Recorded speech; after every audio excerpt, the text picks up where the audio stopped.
तो कहानी की शुरुआत में हमें दिखाया जाता है कि सूरज धीरे धीरे पृथ्वी के पास आ रहा है, जिस वजह से पृथ्वी के सभी इलाकों में आग और सूखा फैलने लगा है। इसलिए जल्दी ही साइंटिस्ट पृथ्वी पर आने वाली सोलर क्राइसिस के खतरे के बारे में पूरी दुनिया में अनाउंस करने लगते हैं, जिसमें वो सभी को बताते हैं कि अगर सूरज इसी स्पीड से आगे बढ़ता रहा तो सूरज 100 सालों में पृथ्वी को अपने बीच समा के खत्म कर देगा और 300 सालों बाद वो पूरे सौर मंडल को ही खत्म कर देगा। इसलिए पृथ्वी को बचाने के लिए UEG यानी यूनाइटेड अर्थ गवर्नमेंट मूविंग माउंटेन नाम के एक प्रोजेक्ट पर काम करने का फैसला करती है। इस प्रोजेक्ट के अकॉर्डिंग साइंटिस्ट काफी सारे बड़े बड़े इंजन्स बनाकर पृथ्वी के अलग अलग हिस्सों में इंस्टॉल कर देंगे, जिसकी मदद से पृथ्वी को सौर मंडल से बाहर ले जाकर बचा लिया जाएगा। लेकिन इस प्रोजेक्ट में काफी खर्चा होने वाला था, साथ ही खाने पीने के रिसोर्सेज भी दिन प्रतिदिन खत्म होते जा रहे थे, जिस वजह से लोग दंगे और प्रोटेस्ट करने लगे थे। इन प्रोटेस्ट में वो लोग शामिल थे जिन्हें किसी भी अंजाम या खतरों की परवाह नहीं थी, क्योंकि इन लोगों का मानना था कि जो खतरा अभी तक पृथ्वी पर नहीं आया है उसके लिए गवर्नमेंट इतना बड़ा रिस्क लेकर पृथ्वी और मानव जाति को खतरे में डाल रही है। वहीं दूसरी ओर UEG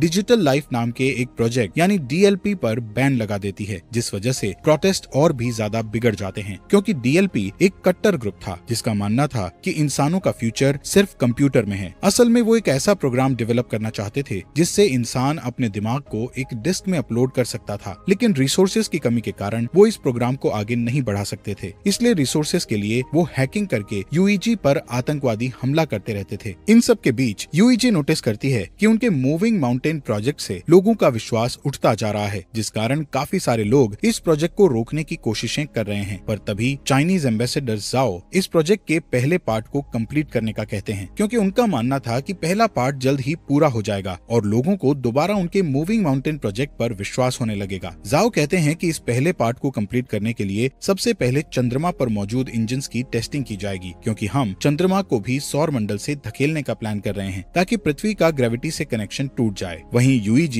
इस टास्क को कंप्लीट करने के लिए कई लोगों को एस्ट्रोनॉट्स के रूप में ट्रेन करने वाली थी, इसलिए वो कुछ सोल्जर्स को बेस पर इकट्ठा करती है, जहां हम ल्यू नाम के एक पायलट को देखते हैं। तभी ल्यू देखता है कि बेस प्रोटेस्टर्स से घिरा हुआ है और गार्ड्स उन्हें रोकने की कोशिश कर रहे हैं। उसी वक्त एक प्रोटेस्टर बेस के अंदर घुस आता है, पर हैन नाम की लड़की उस आदमी को मारकर नीचे गिरा देती है। ये देखकर ल्यू हैन से काफी इंप्रेस होता है और उसके साथ जिंदगी गुजारने के सपने देखने लगता है। इसके बाद सभी ट्रेनीज को एक एलिवेटर में बैठकर अंतरिक्ष में भेज दिया जाता है, क्योंकि उनका पहला टेस्ट अंतरिक्ष में होने वाला था। ये अभी तक का सबसे ऊंचा एलिवेटर था। इस एलिवेटर के ऊपर जाने की स्पीड इतनी तेज थी कि कुछ ट्रेनीज बेहोश हो जाते हैं, जिस कारण वो उस स्टेशन को भी नहीं देख पाते जो कि मूविंग माउंटेन प्रोजेक्ट के लिए बनाया जा रहा था। यहाँ सभी ट्रेनीज को फाइटिंग स्किल्स सिखाते हुए फायर आर्म्स का यूज करना सिखाया जाता है। इसके अलावा उन्हें बार बार एलिवेटर से ट्रेवल करवाया जाता है ताकि उन्हें फ्यूचर में एलिवेटर से ट्रेवल करने में किसी भी तरह की परेशानी का सामना न करना पड़े। साथ ही सभी का मेडिकल टेस्ट करके उन्हें डेली एक्सरसाइज करवाई जाती है। इस ट्रेनिंग के दौरान ल्यू और हैन एक दूसरे को पसंद करने लगते हैं और उन्हें प्यार हो जाता है। फिर एक दिन ल्यू गार्ड को सिगरेट की घूस देता है और बेस के अंदर एक गुलदस्ता ले आता है, जिसे वो हैन को देते हुए उसे प्रपोज कर देता है। इसी सुबह एस्ट्रोनॉट्स का एक नया बैच वहाँ आता है और एलिवेटर में शामिल हो जाता है। तभी अचानक से बेस में मौजूद ड्रोन्स बाहर आने लगते हैं, जिससे इंजीनियर्स को पता चलता है कि उनका सिस्टम हैक हो गया है। इसी दौरान एलिवेटर अपने शेड्यूल से पहले ऊपर जाने लगते हैं। दूसरी ओर एलिवेटर में शामिल हुए नए एस्ट्रोनॉट्स अपने कपड़े बदलने लगते हैं। तब ल्यू और हैन नोटिस करते हैं कि नए एस्ट्रोनॉट्स ट्रेनीज के नाम की यूनिफॉर्म पहन रहे हैं, जिससे वो समझ जाते हैं कि वो लोग कोई एस्ट्रोनॉट्स नहीं बल्कि आतंकवादी हैं। यहाँ बेस में सभी ड्रोन्स अटैक करके आग लगाने लगते हैं, जिन्हें रोकने के लिए पायलट उन पर अटैक करते हैं, लेकिन ड्रोन्स पर निशाना नहीं बना सकते थे, क्योंकि साइंटिस्ट ने सिस्टम को इस तरह बनाया था कि वो अपने ड्रोन्स पर अटैक ना कर सके। वहीं ड्रोन्स हैक हो चुके थे, इसलिए वो सिस्टम पर अटैक कर रहे थे। इस तरह अटैक करते हुए ड्रोन्स एक एलिवेटर को नीचे गिरा देते हैं। दूसरी तरफ एलिवेटर में आतंकवादी सभी ट्रेनीज से उनकी ID चुराते हैं और सभी गेट्स को बंद करके ट्रेनीज की कुर्सियों को लॉक कर देते हैं। यहाँ जो भी उन लोगों को रोकने की कोशिश करता है उन्हें बुरी तरह पीटा जाता है। इस एलिवेटर के दूसरे रूम में ल्यू होता है, जो कि अपनी कुर्सी छोड़ देता है और अपने चश्मे का यूज करके गेट की लॉक स्क्रीन को धूप से जलाकर गेट ओपन कर लेता है। इस गेट की दूसरी साइड जाकर ल्यू देखता है कि उसका एक साथी बुरी तरह घायल है, क्योंकि आतंकवादियों ने उसे बुरी तरह पीटा था। इसलिए ल्यू उन आतंकवादियों के पीछे जाता है और उनसे लड़ने लगता है। इस फाइट में एक आतंकवादी ऊंचाई से गिरकर मर जाता है, जिसके बाद ल्यू एक फायर एक्सटिंग्विशर को लेकर दूसरे आदमी का पीछा करता है। इस बीच वो आतंकवादी चोरी की गई ID से एलिवेटर को स्टेशन तक पहुंचा देता है। ठीक उसी समय ड्रोन उन पर एक मिसाइल से अटैक करते हैं। इस दौरान बेस में साइंटिस्ट 550C नाम के इंटेलिजेंट क्वांटम क्वांटम कंप्यूटर की मदद से सिस्टम को हैकर से सेव कर लेते हैं, जिसके तुरंत बाद ड्रोन्स जमीन पर गिरकर ब्लास्ट हो जाते हैं और फिर साइंटिस्ट द्वारा एलिवेटर को वापस नीचे खींच लिया जाता है। यहाँ ल्यू अभी भी उस आतंकवादी से लड़ रहा था। तभी हैन एक मैकेनिकल हाथ की मदद से विंडो को तोड़ती है और ल्यू के पास आकर उस आतंकवादी को मारने में उसकी मदद करती है। इसके बाद हैन गुस्से में ल्यू से दोबारा फ्लावर्स मांगती है, क्योंकि इस फाइट के दौरान उसके सभी फ्लावर्स टूट चुके थे। तभी अचानक से उसका स्टेशन बेस पर गिरने लगता है, क्योंकि उस आतंकवादी ने मरने से पहले डेटोनेटर दबा दिया था। ये स्टेशन बेस पर गिरकर क्रैश हो जाता है, जिससे बेस पर मौजूद बिल्डिंग्स ब्लास्ट हो जाती है और एलिवेटर भी अचानक से जमीन पर गिर जाता है, जिससे सभी ट्रेनीज भी इस एक्सीडेंट के शिकार बन जाते हैं। हालांकि ल्यू और हैन सही सलामत होते हैं। इसी दिन न्यूज पर बताया जाता है कि इस ब्लास्ट में लगभग 3000 लोगों की जान जा चुकी है और 5 से भी ज्यादा लोग घायल हुए हैं। यूईजी के बनाए स्टेशन के क्रैश होने के कारण कई लोगों की जानें गई थी, इसलिए लोग और भी प्रोटेस्ट करने लगते हैं। इस प्रोटेस्ट में आतंकवादी हमले और दंगे भी होते हैं। सभी प्रोटेस्टर गवर्नमेंट से डीएलपी को वापस लेने की मांग कर रहे थे। यहाँ जाओ अपनी असिस्टेंट से उस स्पीच को पढ़ने के लिए कहता है, जिसे उसने यूईजी के प्रोजेक्ट में विश्वास रखने के लिए लिखा था। इसी दौरान जाओ अमेरिकन एम्बेसडर के साथ बातचीत करता है और उनसे प्रोजेक्ट पर काम करने के लिए एक और मौका मांगता है। कुछ हफ्ते बाद क्रायो स्लीपिंग पॉड्स में लोगों को रखकर चंद्रमा पर भेजा जाता है, ताकि वो चंद्रमा पर जाकर इंजन्स पर काम जारी रख सकें। इस बीच हैंग्यू नाम का कंप्यूटर इंजीनियर क्रायो स्लीप से उठता है, जो कि 550A नाम के एआई और उसकी बेटी याया की एक रिकॉर्डिंग को चेक करता है। दरअसल 550A की मदद से ही याया हैंग्यू से बात करती थी। यहाँ पता चलता है कि हैंग्यू पहले डीएलपी के लिए काम करता था, लेकिन 550C तक पहुँचने के लिए वो चंद्रमा पर काम करने आया है। असल में 500C